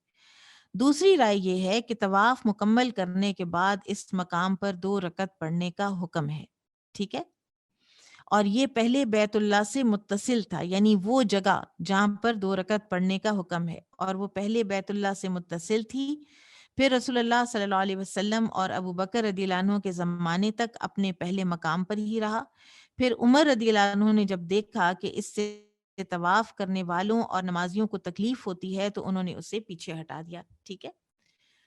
سو مقام ابراہیم کی راج رائے کہ یہ وہ پتھر ہے جس پہ کھڑے ہو کے بیت اللہ کی تعمیر کی تھی ابراہیم علیہ السلام نے، اس کو رکھا ہوا تھا نبی صلی اللہ علیہ وسلم کے زمانے میں بھی، اور بعد میں اس کو تھوڑا سا پیچھے کر دیا گیا اور اب اس کو گلوب بنا کر ایک وہ آپ دیکھیں وہ منارہ سا جو بنا ہوا ہوتا ہے تو اس کو ذرا پیچھے کر دیا گیا ہے تاکہ طواف کرنے میں آسانی ہو. اور موافقات عمر جو ہے نا یہ تقریباً 15 آیات ہیں. زیادہ تر جو علماء ہیں ان کے مطابق 15 آیات ہیں جو سیدنا عمر کی رائے کے موافق نازل ہوئیں، اور اسی بنا پر رسول اللہ صلی اللہ علیہ وسلم نے فرمایا تھا کہ عمر کی زبان پر حق بولتا ہے. اور اسی طرح سے آپ صلی اللہ علیہ وسلم نے فرمایا تھا کہ پہلی امتوں میں محدث لوگ ہوتے ہیں، میری امت میں عمر محدث ہیں. اچھا، اب ہو سکتا ہے کہ باقی جو باتیں ہیں یہ جو انس رضی اللہ عنہ کو انہوں نے فرمایا نا کہ 3، تو ہو سکتا ہے کہ باقی بعد میں وقوع پذیر ہوئی ہوں، یا اس وقت انہوں نے ایٹ دیٹ مومنٹ وہ 3 باتیں ان کے ذہن میں رہیں اور انہوں نے بتا دیں. اللہ عالم. باب وَإِذْ يَرْفَعُ إِبْرَاهِيمُ الْقَوَاعِدَ مِنَ الْبَيْتِ وَإِسْمَاعِيلُ رَبَّنَا تَقَبَّلْ مِنَّا إِنَّكَ أَنْتَ السَّمِيعُ الْعَلِيمُ. اور جب ابراہیم اور اسماعیل علیہ السلام بیت اللہ کی بنیادیں اور دیواریں اٹھا رہے تھے اور یہ دعا کر رہے تھے، اے ہمارے رب تو ہم سے یہ نیکی قبول کر لے، بے شک تو ہی خوب سننے والا خوب جاننے والا ہے. القواعد اساسہ، یعنی القواعد قاعدہ کی جمع ہے جس کے معنی بنیاد کے ہیں. واحدتھا قاعدہ، والقواعد من النساء، اور سورہ نور آیا 60 میں آتا ہے والقواعد من النساء واحدتھا قاعد، اور قواعد کا مفرد قاعد ہے. ٹھیک ہے. قواعد عربی زبان میں 2 معنوں میں استعمال ہوتا ہے. ٹھیک ہے. اور اس کا مفرد جو ہے وہ تائے تانیس کے ساتھ ہے، یعنی گول تا کے ساتھ ہے، اور اس کے معنی ہے اساس، بنیاد. اور پھر جس قواعد کا مخرج تائے تانیس کے بغیر ہے، قاعدتن کی بجائے قاعدن ہے، تو اس سے مراد وہ عورت ہے جو حیض، اولاد اور نکاح وغیرہ سے مایوس ہو کر بیٹھ جائے. تو امام بخاری رحمہ اللہ نے صرف جو لفظی اتحاد ہے اس کی وجہ سے ان کے درمیان کا فرق بھی یہاں پر واضح کر دیا ہے. ٹھیک ہے.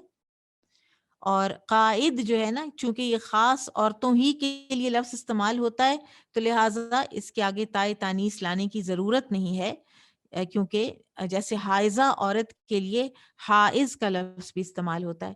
سیدہ عائشہ فرماتی ہیں وَأَنَا حائض، اور میں حائض تھی. تو گول تا جو بالکل آبویس ہوتا ہے نا کہ یہ مؤنث ہی کے لیے استعمال ہوتا ہے، تو اس کے آگے گول تا نہیں بھی آتی بعض اوقات. قال حدثنا اسماعیل قال حدثني مالك عن ابن شهاب عن سالم بن عبد الله ان عبد الله بن محمد بن ابي بكر اخبر عبد الله بن عمر عن عائشة رضي الله تعالى عنها زوج النبي صلى الله عليه وسلم ان النبي صلى الله عليه وسلم قال، نبی صلی اللہ علیہ وسلم کی زوجہ سیدہ عائشہ رضی اللہ عنہ سے روایت ہے کہ نبی صلی اللہ علیہ وسلم نے فرمایا، الم ترا ان قومکی، کیا تم دیکھتی نہیں ہو کہ تمہاری جو قوم ہے، بنوا الکعبۃ، انہوں نے جب کعبہ کو تعمیر کیا تھا، واقتصروا عن قواعد ابراہیم، تو اسے ابراہیم علیہ السلام کی بنیادوں سے کم کر دیا انہوں نے. فقلت، تو میں نے کہا، یا رسول اللہ، اے اللہ کے رسول، الا تردها علی قواعد ابراہیم، کہ اب جب مکہ فتح ہو چکا ہے تو کیا اب آپ اس کو ابراہیم علیہ السلام کی بنیادوں پر پورا کریں گے؟ آپ کیوں نہیں پورا کر دیتے؟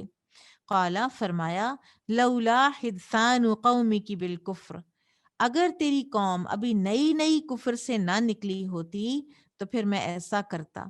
فقال عبداللہ ابن عمر، تو عبداللہ بن عمر کہتے ہیں، لَإِن كَانَتْ عَائِشَةُ سَمِعَتْ هَذَا مِن رسول اللہ صلی اللہ علیہ وسلم، اگر عائشہ رضی اللہ عنہ نے واقعی یہ رسول اللہ صلی اللہ علیہ وسلم سے سنا ہے، ما ارا رسول اللہ صلی اللہ علیہ وسلم ترک استلام الرکنین اللذین یلیان الحجرہ، کہ پھر اسی لیے رسول اللہ صلی اللہ علیہ وسلم نے ان دونوں کونوں کو جو حتیم کے قریب ہیں طواف کے وقت چھونا ترک کر دیا تھا، یعنی ان کو سمجھ آئی کہ واقعی پھر تو یہی بات ہے، کیونکہ وہ تو کونے جو ہیں وہ کعبہ کی دیوار کا حصہ ہے ہی نہیں، دیوار کا حصہ صرف رکن یمانی اور حجر اسود والی ہے، باقی تو مس ہوا ہے۔ وہ حتیم جو ہے وہ اوول سا جو آپ کو نظر آتا ہے احاطہ، تو وہ تو کعبہ کا حصہ ہے، تو اس لیے رکن عراقی اور رکن شامی جو ہیں ان کو ٹچ کرنا آپ صلی اللہ علیہ وسلم نے چھوڑ دیا۔ الا ان البیت لم یتمم علی قواعد ابراہیم، یعنی اسی لیے چھوڑا کیونکہ بیت اللہ کی تعمیر اساس ابراہیمی کے مطابق نہیں ہوئی تھی۔ لیٹر آن عبداللہ بن زبیر نے اس کو حتیم کو کعبہ میں داخل کیا، پھر ان کی شہادت کے بعد حجاج بن یوسف نے اس کو پھر پرانی تعمیر کر دیا، پھر اس کے بعد غالباً خلیفہ ہارون الرشید تھا یا کوئی عباسی دور کا خلیفہ تھا کہ جس نے ارادہ کیا کہ وہ ابراہیم علیہ السلام کی بنیادوں پر ہی اس کو بنا دے، تو پھر امام مالک نے منع کیا تھا کہ انہوں نے کہا تھا کہ تم لوگ بیت اللہ کو ملاعب للملوک مت بناؤ، کہ بادشاہوں کے کھیل مت بناؤ، اور ہوتا یہی ہے کہ ایک بادشاہ جو ہے وہ پچھلے بادشاہ کی چیز کو انڈو کرتا ہے کہ میرا نام باقی رہے اور پچھلے بادشاہ کے تعریفی کام باقی نہ رہیں، تو پھر انہوں نے روک دیا تھا، اور آج تک پھر یہ اسی تعمیر کے اوپر ہے۔ اور اس میں بھی ہمارے لیے خیر ہی ہے کہ ہم حتیم کے اندر جب نماز پڑھتے ہیں تو گویا ہم خانہ کعبہ کے اندر ہی نماز پڑھ رہے ہوتے ہیں۔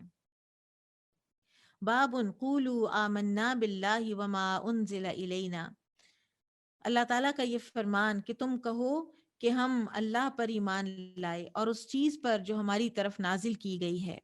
قال حدثنا محمد بن بشار قال حدثنا عثمان بن عمر قال اخبرنا علي بن المبارك عن يحيى بن ابي كثير عن ابي سلمة عن ابي هريرة رضي الله عنه قال كان اهل الكتاب يقرؤون التوراة بالعبرانية ويفسرونها بالعربية لأهل الاسلام، کہ اہل کتاب جو ہیں وہ تورات کو خود عبرانی زبان میں پڑھتے لیکن مسلمانوں کے لیے اس کی تفسیر عربی میں کر دیا کرتے تھے۔ فقال رسول اللہ صلی اللہ علیہ وسلم، تو رسول اللہ صلی اللہ علیہ وسلم نے فرمایا، لا تصدقوا اہل الکتاب ولا تکذبوہم، کہ نہ تم ان کی تکذیب کرو اور نہ ان کی تصدیق کرو، نہ ان کی تصدیق کرو اور نہ ان کی تکذیب کرو۔ وَقُولُوا آمَنَّا بِاللَّهِ وَمَا أُنزِلَ إِلَيْنَا، بلکہ تم کہو کہ ہم اللہ پر ایمان لائے اور اس چیز پر جو ہماری طرف نازل کی گئی ہے۔ اور اسی لیے آپ دیکھیں کہ اللہ کے نبی صلی اللہ علیہ وسلم نے زید بن ثابت رضی اللہ عنہ کو عبرانی زبان بھی سیکھنے کا حکم دیا تھا، اور انہوں نے یہ سیکھ لی تھی۔ تو بیسیکلی ایک اور بات بھی یہاں سے یہ ہے کہ اگر آپ نے کسی چیز کے بارے میں بھی پڑھنا ہے نا، اور درست ریسرچ کرنی ہے، تو آپ اس کو اوریجنل سورس سے پڑھیں۔ آپ اگر کوئی کتاب پڑھتے ہیں، آپ فار ایگزامپل آپ سیرت کی کتاب پڑھتے ہیں، آپ رحیق المختوم پڑھتے ہیں، بہت اچھی کتاب ہے، ٹھیک ہے، اس میں کوئی شک نہیں ہے، لیکن اگر آپ ریسرچ کرنا چاہتے ہیں سیرہ پر، تو پھر آپ سیرہ ابن ہشام پڑھیں، اور سیرہ ابن ہشام آپ اردو کی ٹرانسلیشن نہ پڑھیں، آپ عربک کی پڑھیں، جو ابن ہشام نے خود چیز لکھی ہے اس کو پڑھیں، تب آپ کو صحیح سمجھ آئے گی کہ اچھا لکھا ہوا کیا ہے۔ اور یہی سیم گوز فار تفاسیر، تو اوریجنل سورس کا ہونا بہت ضروری ہے، ورنہ پھر جو یہ مترجمین ہوتے ہیں نا، یہ بعض اوقات اپنی بھی کوئی آئیڈیاز بیچ میں ڈال لیتے ہیں، اور یا پھر انٹلیکچوئل ڈس آنیسٹی بھی بعض اوقات ہو جاتی ہے، اور انسانی کوششیں ہیں نا، بعض اوقات ترجمہ غلط ہو جاتا ہے اور پوری کی پوری بات ہی غلط سمجھ آئی ہوئی ہوتی ہے۔ تو قرآن مجید میں ہے کہ وہ پہلی کتابوں کی تصدیق کرتا ہے، اس لیے پہلی آسمانی کتابوں پر ایمان لانا ضروری ہے، لیکن یہ جو ایمان ہے یہ جنرل ایمان ہے کہ ہاں اللہ تعالیٰ نے انبیاء کرام پر کتابیں نازل کیں، اور جب نازل کیں جو کچھ ان میں تھا وہ حق تھا، اور لیکن ہم یہ تصدیق نہیں کرتے کہ جو تورات آج بھی ہے وہ بھی سچی ہے اور وہ بھی برحق ہے، کیونکہ اس میں بہت سی تحریف ہو چکی ہے۔ ایک حدیث اور کر لیتے ہیں. بابو قولہ تعالی، اللہ تعالیٰ کا یہ فرمان، سیقول السفہاء من الناس ما ولاہم عن قبلتہم التی کانوا علیہا قل للہ المشرق والمغرب یہدی من یشاء الی صراط مستقیم.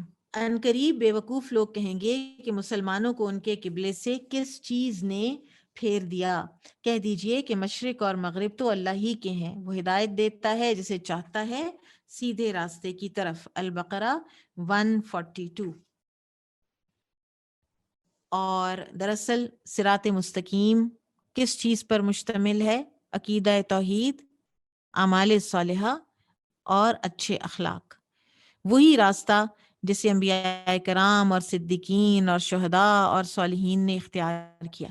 ٹھیک ہے، لیکن بہرحال اس آیت کریمہ میں بیت اللہ کو صراط مستقیم سے تعبیر کیا گیا ہے، اور اس کی وجہ کیا ہے؟ کیونکہ بیت اللہ کے مالک ہی سے ہر حکم ملتا ہے. بیت اللہ ہماری ایک جہت ہے، ایک ڈائریکشن ہے کہ جو احکامات اس گھر کا رب ہمیں دے گا وہی ہم نے لینے. تو لہٰذا بیت اللہ کو صراط مستقیم قرار دیا گیا ہے. سبحان اللہ. قال حدثنا ابو نعيم سمع زهيرا عن ابي اسحاق عن البراء رضي الله عنه ان النبي صلى الله عليه وسلم صلى الى بيت المقدس 16 شهرا او 17 شهرا، کہ رسول اللہ صلی اللہ علیہ وسلم نے مکہ سے مدینہ ہجرت کے بعد بیت المقدس کی طرف منہ کر کے 16 یا 17 مہینے تک نماز پڑھی. وَكَانَ يُعْجِبُهُ أَن تَكُونَ قِبْلَتُهُ قِبْلَ الْبَيْتِ، اور آپ کا دل چاہتا تھا، آپ کی خواہش تھی، آپ کو یہ پسند تھا کہ قبلہ بیت اللہ ہو جائے. وَإِنَّهُ صَلَّى أَوْ صَلَّاهَا صَلَاةَ الْعَصْرِ وَصَلَّى مَعَهُ قَوْمٌ، بالآخر آپ نے ایک دن نماز عصر بیت اللہ کی طرف رخ کر کے پڑھی اور آپ کے ہمراہ صحابہ کرام بھی تھے. فخرج رجل، تو ایک آدمی نکلا، ممن کانا صلی معہ، ان میں سے جس نے آپ کے ساتھ نماز پڑھی تھی. فمر علی اہل المسجد وہم راکعون، اور وہ مدینہ طیبہ کی ایک اور مسجد کے قریب سے گزرا تو اس وقت نمازی مسجد میں حالت رکوع میں تھے. قال، تو اس نے کہا، اشہد باللہ لقد صلیت مع النبی قبل مکہ صلی اللہ علیہ وسلم. اس نے کہا، صحابی نے، کہ میں اللہ کا نام لے کر گواہی دیتا ہوں کہ میں نے نبی صلی اللہ علیہ وسلم کے ہمراہ مکہ کی طرف منہ کر کے نماز پڑھی ہے. فدارو کماہم قبل البیت، تو یہ سن کر مسجد کے تمام نمازی اسی حالت میں بیت اللہ کی طرف پھر گئے. وکان الذی مات علی القبلہ، پھر سلام کے بعد آپس میں کہنے لگے کہ جو لوگ کعبہ کے قبلہ بننے سے قبل انتقال کر گئے، فوت ہو گئے، قبل ان تحول قبل البیت، اس سے پہلے کہ تحویل قبلہ ہوتی، رجال قتلوا لم ندری ما نقول فیہم، تو وہ جو قتل کر دیے گئے، شہید ہو گئے، تو ان کے بارے میں اب ہم کیا کہیں، ہمیں تو سمجھ نہیں آ رہی. فانزل اللہ، تو اللہ تعالیٰ نے نازل کیا، وما كان اللہ لیضیع ایمانکم ان اللہ بالناس لرؤوف الرحیم، کہ اللہ تعالیٰ ایسا نہیں کہ تمہارے ایمان یعنی نمازوں کو، یہاں آپ دیکھیں بیت اللہ کو صراط مستقیم اور نماز کو ایمان قرار دیا گیا ہے کہ تمہارے ایمان کو ضائع کرے. یقیناً اللہ تعالیٰ اپنے بندوں پر بے حد شفقت کرنے والا، انتہائی مہربان ہے. جب مدینہ تشریف آوری ہوئی آپ صلی اللہ علیہ وسلم کی، تو شروع میں آپ نے بیت المقدس کی طرف رخ کر کے ہی نماز پڑھی. تو یہود ذرا کمفرٹیبل ہو گئے کہ اچھا ٹھیک ہے، ہمارا قبلہ ہی فالو کر رہے ہیں. لیکن جب مسلمانوں کا قبلہ تبدیل ہوا تو پھر یہ جو ہے نا یہ پریشان ہوئے، اور ان کو ہوا کہ یہ تو کچھ اور ہی نئی بات ہی شروع کر رہے ہیں. اور جو اہل مکہ تھے نا، یہ کمفرٹیبل ہو گئے تھوڑے سے، اور ان کو ہوا کہ اچھا آہستہ آہستہ اب یہ واپس اپنے قبلے پہ آ رہے ہیں، تو آہستہ آہستہ پھر واپسی اپنے ہمارے والے دین کو بھی اختیار کر لیں گے. اور منافق جو تھے نا مدینہ کے، وہ کہنے لگے کہ اگر پہلا قبلہ صحیح تھا تو دوسرا غلط ہے، اگر دوسرا صحیح ہے تو پہلا غلط تھا. یعنی ایک طرح طرح کی باتیں ہونے لگیں. کچھ کہنے لگے کہ اگر یہ سچے رسول ہوتے تو پھر بیت المقدس ہی کو رہنے دیتے قبلہ. تو اللہ تعالیٰ نے اس لیے ان لوگوں کو ناسمجھ اور بے وقوف قرار دیا کہ عنقریب وہ یہ باتیں کریں گے. تو لہٰذا کوئی بھی اگر آپ کو پتہ ہے کہ آپ درست کام کر رہے ہیں اور آپ حق پر ہیں، تو پھر کوئی ناسمجھ لوگ اگر کوئی آپ کے اوپر اعتراضات بھی چھانٹ رہے ہیں تو پھر کوئی ضرورت نہیں ہوتی کہ انسان اپنے آپ کو دوبارہ یعنی ری تھنک کرے اس چیز کو. اور اس میں بڑا حوصلہ چاہیے اور اس میں بڑی استقامت چاہیے. بہت سے لوگ ہیں کہ جو لوگوں کی باتوں میں کہہ کر لوگ کیا کہیں گے، لوگ کیا کہیں گے، ہم یہ نہیں کرتے لوگ کیا کہیں گے، ہم وہ نہیں کرتے لوگ کیا کہیں گے، ہم شادیوں پر اللہ کی نافرمانی اس لیے کر جاتے ہیں کہ لوگ کیا کہیں گے. سبحان اللہ، لوگ کیا کہیں گے. اور یہاں پر آپ دیکھیے، آپ سوچیں کتنا بڑا یہ ایک سٹیپ تھا. ایک طرف یہود ہیں، ایک طرف منافقین ہیں، ایک طرف مشرکین کی باتیں ہیں، لیکن a man has to do what a man has to do. جو کرنا ہے وہ تو کرنا ہی کرنا ہے. سبحان اللہ.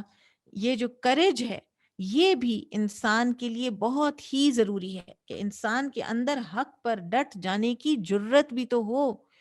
انسان وہ فصلی بٹیرا نہ بنا رہے کہ اب میں فلاں جگہ پہ ہوں. بہت سی خواتین یہ کہتی سنی گئی ہیں کہ جو ہمارے بچے ہیں وہ نہیں مانتے تو اس لیے ہم شادیوں پر اتنا کچھ جو ہے نا وہ اللہ کی مرضی کے خلاف کر لیتے ہیں، اس لیے کہ ہمارے بچے ہماری بات نہیں سنتے. تو بہت ضرورت ہے کہ ہم اپنے آپ کو چیک کریں اور نبی صلی اللہ علیہ وسلم کے اسوہ حسنہ کو رول ماڈل بنانا جہاں ایک بہت بڑا آنر ہے، بہت بڑا پریویلیج ہے، وہیں پر ایک بہت بڑی ذمہ داری اور ایک کٹھن ماؤنٹینس ٹاسک ہے. نبی صلی اللہ علیہ وسلم نے جو کچھ کیا ہے وہ ایسے تو نہیں تھا نا کہ ہم کہیں کہ وہ بالکل ہی آسان سا کام تھا. بہرحال آج ہم اتنا ہی پڑھیں گے.